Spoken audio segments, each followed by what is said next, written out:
Guys welcome back to our YouTube channel. നമ്മൾ ഇന്ന് react ചെയ്യാൻ പോകുന്നത് രാമായണത്തിൻ്റെ ഒഫീഷ്യൽ ട്രെയിലറാണ് ഗൈസ്. സ്റ്റാറിങ് രൺബീർ കപൂർ, യാഷ്, സായി പല്ലവി, സണ്ണി ഡിയോൾ, അതുപോലൊരു ബിഗ് കാസ്റ്റ് ഉണ്ട് ഗൈസ്. കാജൽ അഗർവാൾ, രാകുൽ പ്രീത് സിംഗ്, ഇങ്ങനെ വലിയൊരു കാസ്റ്റ് ഉണ്ട്.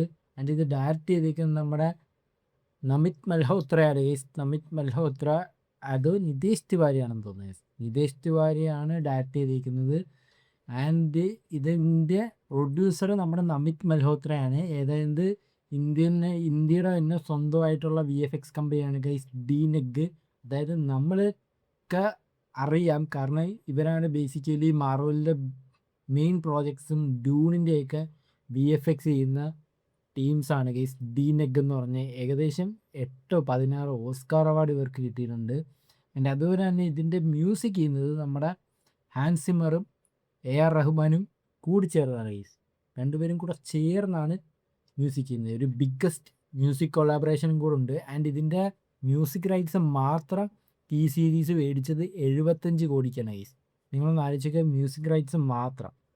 ആൻഡ് അതിന് ശേഷം ഇത് അവരുടെ ഒഫീഷ്യൽ ട്രെയിലർ. ഇത് ആക്ച്വലി കോമിക്കോണിലെങ്ങാണ്ട് കാണിച്ചു, പക്ഷേ ഇവിടെ നേരത്തെ ഇറങ്ങായിരുന്നതാണ് ഗൈസ്. പിന്നെ അവർ മാറ്റി, അത് റിലീസ് ഡേറ്റ് മാറ്റിയിട്ട് പുതിയൊരു റിലീസ് ഡേറ്റ്, അതായത് ഇന്ന് രാവിലെ എങ്ങാണ്ട് കൊണ്ട് ഇറക്കി. അതായത് ഈ വീഡിയോ ചിലപ്പോൾ ഇന്ന് 30-ാം തീയതി, ചിലപ്പം നാളെ ആയിരിക്കും ഗൈസ് വരുന്നത്.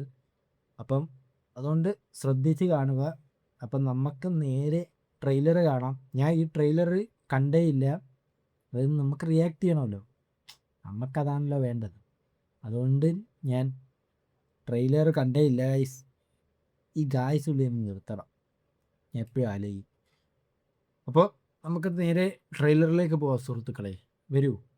യാഷ് ആൻഡ് ഇതിൽ തന്നെ നമ്മുടെ യാഷ് പ്രൊഡ്യൂസും ചെയ്തിട്ടുണ്ട് ഗൈസ്.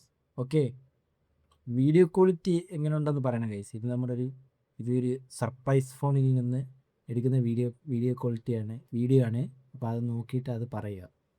ഓക്കെ, നമുക്ക് നേരെ എന്തായാലും ട്രെയിലറിലേക്ക് പോവാം. ഞാനൊന്ന് റെക്കോർഡിങ് അപ്പം നോക്കട്ടെ. Start recording. Okay, 4 minute 9 second. Well guys, use headphones four better experience. Prime focus studio, monster mine creation ആണ് ഗൈസ്. നമ്മുടെ യാഷിൻ്റെ പ്രൊഡക്ഷൻ ഹൗസാണ്. ഇതാണ്ട ഡീനൊക്കെ കണ്ട 8 അക്കാഡമി അവാർഡ് വിന്നർ, ഓസ്കാർ അല്ലേ, അക്കാഡമിക് അവാർഡ് വിന്നർ യാഷ്. ആരാടാ ഹമാരാ നയാ രാജ എന്നും പറഞ്ഞിട്ട് ചവിട്ടിയെന്ന് പറഞ്ഞേ. ഓ ഗൈസ്, രാവണൻ ദേവലോകത്തേക്ക് ചെന്ന് ദേവന്മാരെല്ലാം അടിച്ചിടുന്ന സംഭവമാണ് ഗൈസ്. അതായത് രാവൺ ആക്ച്വലി ശിവൻ്റെ ഭക്തനാണെന്നുള്ള കാര്യം നിങ്ങൾക്കറിയാലോ. അപ്പം പുള്ളി തപസ്സിരുന്ന് ശിവനെ വരുത്തിയിട്ട് ശിവനിൽ നിന്ന് വരം നേടിയിട്ട്, അതായത് ഒരു ദേവന്മാർക്കും രാവണനെ കൊല്ലാൻ പറ്റാത്തൊരു വരം നേടിയിട്ട് ഇമ്മോർട്ടലായിട്ട് പോലെയാണ് രാവണൻ ആ വരം നേടുന്നത്. എന്നിട്ടാണ് പുള്ളി ദേവലോകത്ത് ചെന്നിട്ട് എല്ലാ ദേവന്മാരെയും കൊല്ലുന്നത്. എടാ എന്തോ നിൽക്കുന്നില്ലേ, ഞാൻ ഒരു സീൻ നോട്ടെ. ഓ, ഇത് VFX കുറച്ച് ചെയ്യാറുണ്ട്. അത് ദീപാവലിയാണ് റിലീസ്. ദിവാലി റിലീസാണ്, ഇപ്പോഴൊന്നും ഇല്ല. നവംബർ ഒക്ടോബറൊക്കെ നോക്കിയത്. ഓ, യാഷിൻ്റെ ഡ്രസ്സിങ് ഒക്കെ കൊള്ളാം കേട്ടാ.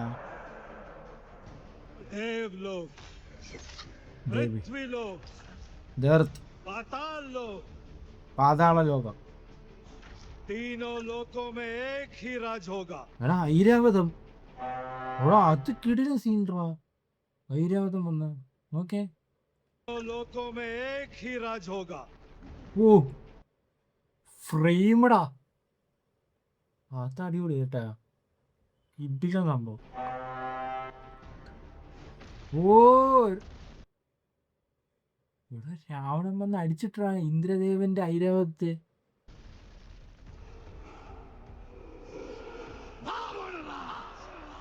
रावण जब जब सृष्टि पर संकट आया है, इधर महेश बाबू भगवान विष्णु ने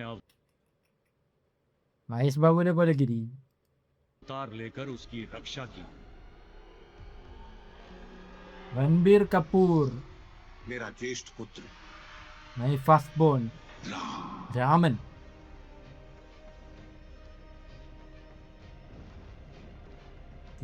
അത് വിഷയടാ. ഓ, രാക്ഷസന്മാരുടെ विश्व कल्याण ഡിസൈനൊക്കെ മാറ്റി കേട്ടാ. ആക്ച്വലി കേട്ട ആൾക്കാരുടെ ഫീഡ്ബാക്ക്. के लिए यदि मेरा अंत भी हो जाए तो भी मुझे स्वीकार है। ആന്തിരി. ഓ, വില്ലൊടിച്ചാൽ സീതയെ നേടാം. निर्णय मैं ले चुका हूं। एक पुत्र होने के नाते अपने पिता के वचन का पालन करना मेरा कर्तव्य है।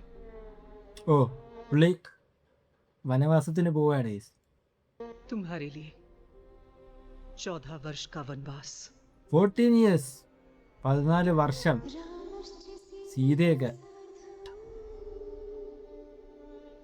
ആണാ ഇടയ്ക്കിടയ്ക്ക് ഞാൻ उस തോന്നല്ലേ वचन का സ്ക്രീൻ. क्या जो आपने मुझे विवाह के സീതാ മഹാദേവിയായിട്ട് Sai Pallavi. Yes, Sai Pallavi. I think പുള്ളിക്കാരി നല്ലതായിരിക്കും ഗൈസ്. ഞാൻ കുറേ കേട്ടായിരുന്നു, ഭയങ്കര നെഗറ്റീവായിട്ടായിരുന്നു സായി പല്ലവിയെ സീതയായിട്ട് കാസ്റ്റ് ചെയ്ത് ഭയങ്കര തെറ്റായി പോയെന്ന്. എനിക്ക് തോന്നുന്നില്ല ഗൈസ്. അത് സിനിമ വരുമ്പോഴേ നമുക്കറിയാൻ പറ്റത്തുള്ളൂ. ഇത് 2 പാർട്ടി വരുന്നത് ബിഗ് ബഡ്ജറ്റ് പടമാണ് ഗൈസ്. समय दिया था। अब हमारा भाग्य एक है और भाग्य में जो भी लिखा है मुझे स्वीकार है। ഓ, ഇവർ കടലിലേക്ക് പോവാണ് ഗൈസ്.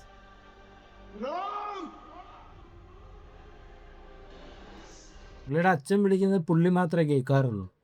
അത് നിങ്ങൾ ശ്രദ്ധിച്ചിട്ടുണ്ടോ? ബാക്കി ആരും തിരിഞ്ഞു നോക്കത്തില്ല, പുള്ളി മാത്രമേ കേൾക്കത്തുള്ളൂ.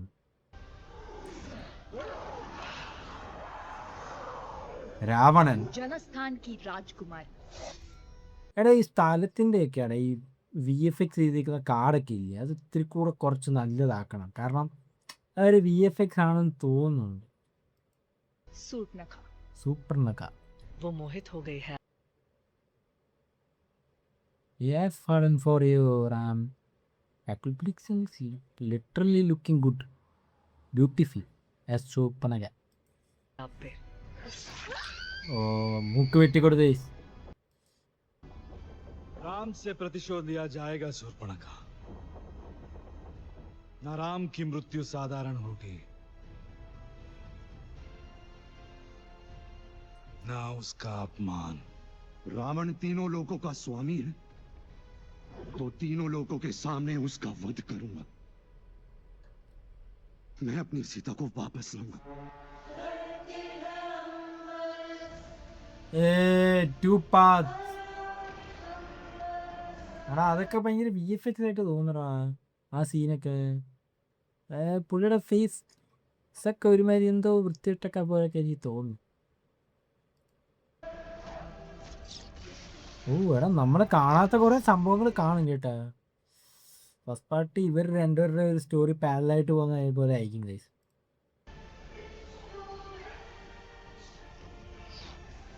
ഓ, അതൊക്കെ എന്തോ പറയാ. ഓ, ജഡായു. ജഡായുമായിട്ടുള്ള കില്ല ഫൈറ്റ് അത് മറ്റേലും എനിക്ക് ഇഷ്ടമാണ് ഗൈസ്. അത് VFX, അത് ഒരുമാതിരി കൂറ VFX ആണെങ്കിൽ ആകെ അത് ഇഷ്ടമുള്ള ഒരു സീൻ എനിക്കത് മാത്രമാണ്. ഏത് ആദ്യ പുരുഷൻ്റെ അകത്ത് മറ്റേ ജഡായുമായിട്ടുള്ള ഫൈറ്റ്. Was return. വിവേക് ഒബ്രോയടാ. മ്യൂസിക് ഹാൻസം, എന്തൊക്കെയാ സംഭവം ഉണ്ട് കേട്ടോ. ഓ, ആ സീനൊക്കെ കിടിലോടാ.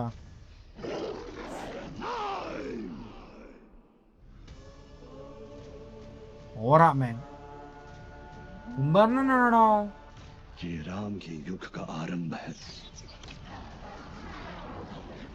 യുദ്ധം കൊള്ളായിരുന്നടാ. ധർമ്മ പ്രൊട്ടക്ഷൻ ആൻഡ് ഗൈസ്, ഇതിൻ്റെ യൂണിവേഴ്സൽ ഡിസ്ട്രിബ്യൂഷൻ എടുത്തിരിക്കുന്നത് സോണി പിക്ചേഴ്സ് ആണ് ഗൈസ്. അതായത് ഇൻ്റർനാഷണൽ ഡിസ്ട്രിബ്യൂഷൻ, യൂണിവേഴ്സൽ അല്ല, ഇൻ്റർനാഷണൽ ഡിസ്ട്രിബ്യൂഷൻ.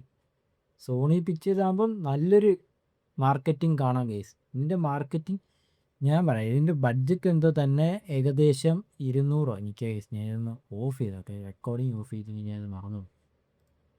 ആ ബഡ്ജറ്റ് എന്തോ 200 1200 കോടിയാണ്.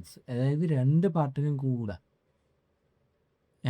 എന്നിട്ട് പിന്നെ അവർ എക്സ്ട്രാ പൈസ ഇട്ടിട്ടുണ്ട് ഇതിനാ പ്രൊമോഷന് വേണ്ടി. ഇവർ സാന്റിയാഗോയിൽ കൊണ്ടുപോയി ഇതൊക്കെ ചെയ്ത് കോമിക്കോണിൽ ചെന്ന് ഇതിൻ്റെ ഇതൊക്കെ ചെയ്തത്. പക്ഷേ കോമിക്കോണിൽ ചെന്ന് ഇവർ ചെയ്ത ഒരു പ്രസൻറ്റേഷൻ ഇറ്റ്സ് ഓക്കെ, പക്ഷെ നമ്മുടെ കൽക്കി ചെയ്തപോലെ അത്ര ഒരു ഹൈപ്പ് ഫാക്ടർ പോലെ ചെയ്തില്ലേ. അങ്ങനെ ചെയ്യണമായിരുന്നു, അതൊക്കെ വേണമായിരുന്നു. പക്ഷെ ഇവർ അങ്ങനെയല്ല ചെയ്തത്. ആൻഡ് ഏറ്റവും സത്യം പറഞ്ഞാൽ ഈ രാമായണം ആയിക്കോട്ടെ ടോക്സിക് ആയിക്കോട്ടെ, ഇതിൽ എല്ലാത്തിലും ഏറ്റവും സൂപ്പറായിട്ട് ഈ 2 സിനിമയും ഹൈലി മാർക്കറ്റിംഗ് ചെയ്യുന്നത് നമ്മുടെ യാഷാണ് ഗൈസ്. യാഷാണെങ്കിൽ ഏറ്റവും കൂടുതൽ മാർക്കറ്റ് ചെയ്യുന്നത് ടോക്സിക്കാണ്. പുള്ളി രാമായണത്തിൻ്റെ ഇവൻറ്റിന് പോയാൽ അവിടെ ഉള്ളവരെല്ലാം ടോക്സിക്കിനെ കുറിച്ചാണ് ചോദിക്കുന്നത് പുള്ളികൾ. അപ്പോൾ പുള്ളി അതിനെക്കുറിച്ച് പറയും, ടോക്സിക് ഇങ്ങനെയാണ്, ടോക്സിക് പോർച്ചുഗൽ കഥയാണ്. പോർച്ചുഗലിൽ പണ്ടത്തെ സമയത്ത് ഇന്ത്യയിൽ പോർച്ചുഗൽ വന്ന സമയത്തുള്ള സംഭവമാണ്. ബ്രിട്ടീഷ് പോയി പിന്നെ പക്ഷേ എന്ത് നടന്നു ആ സമയത്ത് ടോമി ഗൺസൊക്കെ ആയിട്ട് ഗാങ്സ്റ്റർ ടൈപ്പ് പടം, അതിന് വെയിറ്റിംഗ് ആണ് കേസ്. അതിൻ്റെ ട്രെയിലർ കാണുമ്പോൾ നമുക്ക് അത് റിയാക്ട് ചെയ്യണം. ഞാൻ ലേഡീസ് റിയാക്ട് ചെയ്യത്തേണ്, യു നോ കോപ്പി റൈറ്റ്. അപ്പം അങ്ങനത്തെ പ്രശ്നങ്ങൾ ഉണ്ടായതുകൊണ്ട് മാത്രമാണ് കേസ് ഞാൻ അതൊക്കെ കളഞ്ഞത്. പിന്നെ ഞാൻ